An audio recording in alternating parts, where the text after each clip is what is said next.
Bonjour tout le monde. Alors aujourd'hui on va se retrouver dans une FAQ. Donc hier sur Instagram je vous ai demandé de me poser des questions et je vais les regarder et y répondre.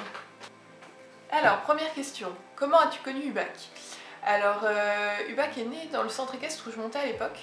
Donc je connaissais sa mère, je connaissais son père et du coup quand il est né, donc il est né le 10 novembre, le 11 c'était un jour férié, donc ma mère nous a emmenés aux écuries pour qu'on aille voir le poulain et c'est la première fois que je l'ai vu et c'est comme ça que je l'ai connu. Ensuite, t'est-il déjà arrivé de penser à le vendre? Mais du coup si tu y as pensé, qu'est-ce qui a fait en sorte que tu ne veuilles plus le vendre? Alors oui, j'ai déjà pensé à le vendre, pas parce qu'il m'énervait ou quoi, mais parce que j'étais partie faire mes études, donc j'étais à Besançon, il était encore chez mes parents. Je rentrais très peu, je le voyais même pas une fois par mois, je m'en occupais pas beaucoup, pendant presque 2 ans. On a d'ailleurs perdu beaucoup de temps à cette époque-là. Et au bout d'un moment, je me suis dit mince, soit je le vends, et comme ça quelqu'un s'en occupe et tout, parce que bon, ma mère s'en occupait évidemment, hein, il n'était pas, voilà, mais elle avait déjà sa jument, elle avait pas forcément le temps, en plus elle s'était cassé le genou à l'époque, donc voilà, c'était un petit peu la galère. Il y a mes chats qui courent partout, voilà. Et si c'était donc soit je le vendais, soit je trouvais le moyen de l'amener à Besançon. Et je me suis dit c'est trop bête quand même de l'avoir depuis le poulain, et puis bon j'avais quand même un attachement avec, hein, évidemment.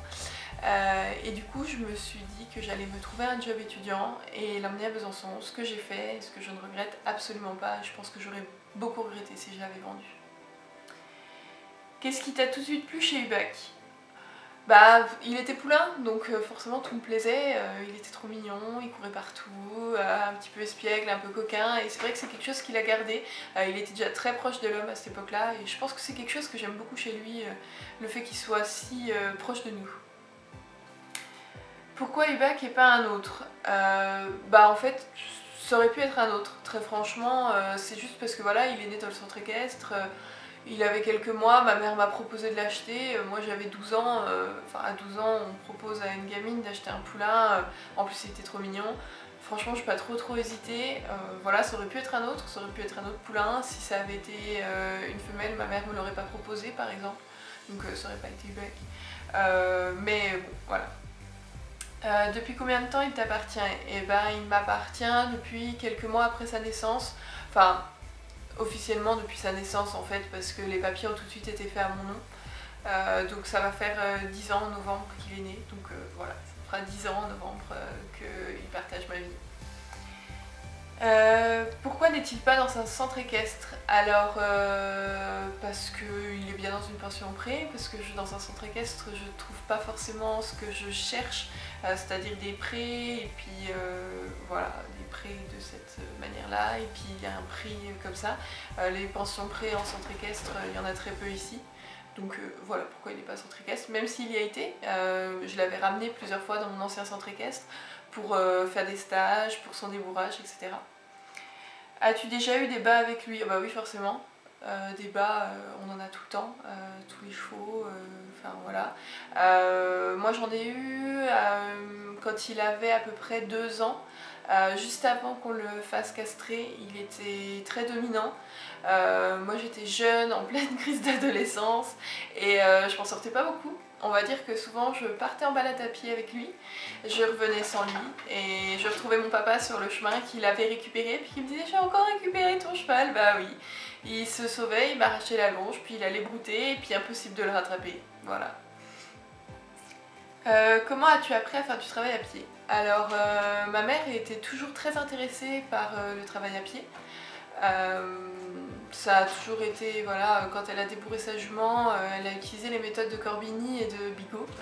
Du coup elle m'a un peu transmis ça, mais bon j'avoue qu'à l'époque c'était pas trop mon truc. Et quand je suis arrivée sur Besançon, on m'a parlé d'une prof qui faisait du travail à pied de l'équifile, et je me suis dit pourquoi pas essayer. Donc depuis août 2017, je prends des cours avec elle et j'adore ça, voilà. Tu montes depuis combien de temps? Alors cet été ça fera 14 ans que je monte à cheval. Qu'est-ce que tu aimes le plus et que tu détestes le plus chez Hubac? Alors ce que j'aime le plus, c'est ce que je disais avant, c'est son côté intelligent, espiègle, joueur. Et ce que je déteste le plus, c'est ça justement, c'est que des fois il est trop intelligent, trop têtu, et Et voilà, et moi aussi en face, et du coup des fois on rentre un peu en conflit là-dessus. Bon, c'est pas forcément un énorme problème, hein, vous me direz, mais ouais, c'est peut-être ce que j'aime le moins chez lui, c'est que des fois bah, il est trop intelligent. il anticipe trop ce que je vais faire, et des fois voilà, ça peut être un petit peu dérangeant. Quel est ton niveau à cheval et qu'est-ce qui fait que tu as aimé l'équitation ou du moins le cheval? Alors, mon niveau officiel, je suis galop 6. Après, je reprends tout juste des cours depuis quelques mois, donc franchement, je n'ai plus le niveau galop 6. Et surtout, je ne l'ai pas à l'obstacle parce que je ne suis pas très rassurée sur des hauteurs. Donc on va dire qu'à au-dessus de 80 cm, c'est un peu trop pour moi. Qu'est-ce qui fait que j'ai aimé l'équitation? Alors, au début, j'aimais bien les animaux, j'ai toujours aimé les animaux, j'ai toujours eu des animaux. Mais en fait, c'est ma mère qui a acheté une jument et qui s'est mise à faire du cheval et qui m'a emmenée. Donc je dirais que c'est ma mère qui m'a fait aimer l'équitation et qui m'a fait du coup aimer le cheval et aimer l'animal parce que j'aimais sa jument, j'aimais être avec elle au pré, j'aimais m'en occuper et tout. Donc voilà. Pourquoi avoir une chaîne YouTube? Alors, une chaîne YouTube au début c'était juste parce que je voulais publier mes vidéos de travail à pied. Pour un petit peu les faire partager à ma communauté Instagram. Et après je me suis dit pourquoi pas créer une chaîne YouTube parce que voilà, des chaînes YouTube qui sont un petit peu dans mon optique, je trouve qu'il n'y en a pas beaucoup, même des chaînes YouTube équestres en général, il n'y en a pas tellement. Donc je me suis dit pourquoi pas moi, peut-être que mon contenu intéressera et puis bah faut croire que ça fait son petit bonhomme de chemin et puis que ça intéresse un petit peu des gens. Est-ce que tu penses avoir un autre cheval? Alors oui. Je pense avoir un autre cheval le jour où j'ai un métier, donc là je suis encore en train de faire mes études, donc le jour où j'ai un métier stable avec de l'argent stable, oui j'aurai un deuxième cheval. J'espère assez rapidement parce que j'ai pas envie de tirer sur le bac trop longtemps, sachant que je suis un peu grande et puis qu'il va avoir des soucis sûrement de santé assez tôt à cause de plein de problèmes d'aplomb et de choses comme ça. Donc voilà, j'aimerais reprendre un poulain donc, et le débourrer assez tard. Donc je me dis que pendant au moins 5 ans je pourrais pas le monter. Donc voilà, et ensuite pouvoir le débourrer en dextre avec UBAC. Enfin, voilà, je vous en parlerai sûrement plus tard, mais oui, j'ai comme projet d'avoir un deuxième cheval d'ici quelques années. Tu fais quoi comme études? Alors je suis actuellement en master sciences de l'Antiquité. Donc je fais de la recherche en latin et en grec, et moi je suis plus précisément en latin, donc je traduis un texte, voilà, pour tout vous dire.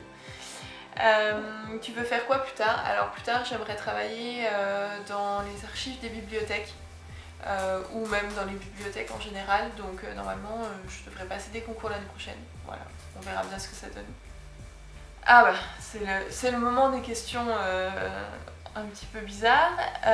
Donc Wonder Dayla, donc c'est mon copain Baptiste avec sa jument Dayla, qui me dit pourquoi ne pas acheter une selle Gaston Mercier pour Dayla. Eh bien achète-la, hein, moi je n'ai pas l'argent et je n'en ai pas trop l'utilité vu que ce n'est pas ma jument. Ensuite, une question, un truc que tu changerais dans ta montre. Oula, bah beaucoup de choses. Non, très franchement, j'ai pris des mauvaises habitudes, on va dire, à monter à l'extérieur et à monter seule.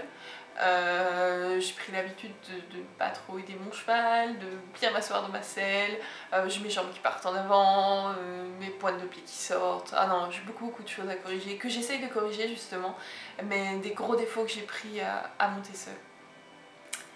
Et ensuite, dernière question, si tu devais choisir entre un quarter horse et un trotteur français, tu prendrais quoi? Alors je pense que je prendrais un quarter parce que c'est plus un type de cheval qui me correspond, déjà rien que par la taille, même si je sais qu'il y a des trotteurs qui sont petits, je suis quand même... Ok, il y a eu un énorme bruit dehors. Donc comme je disais, plutôt un quarter horse pour la taille, même si je sais qu'il y a certains trotteurs qui sont petits. Et puis parce que les trotteurs, c'est souvent des chevaux qui ont des problèmes, même s'ils n'ont pas couru, c'est des génétiques et tout, ils ont souvent des soucis de santé. Non, je suis quand même beaucoup plus fan du quarter horse. Donc voilà, et puis même de ce qu'on peut faire avec un quarter horse. Bon bah voilà, cette vidéo est terminée. J'espère que ça vous aura plu, que j'aurai un peu répondu à toutes vos questions. Si vous en avez d'autres, n'hésitez pas à les poser en commentaire. Et puis j'y répondrai avec joie. Et puis moi je vous dis à vendredi prochain dans une prochaine vidéo.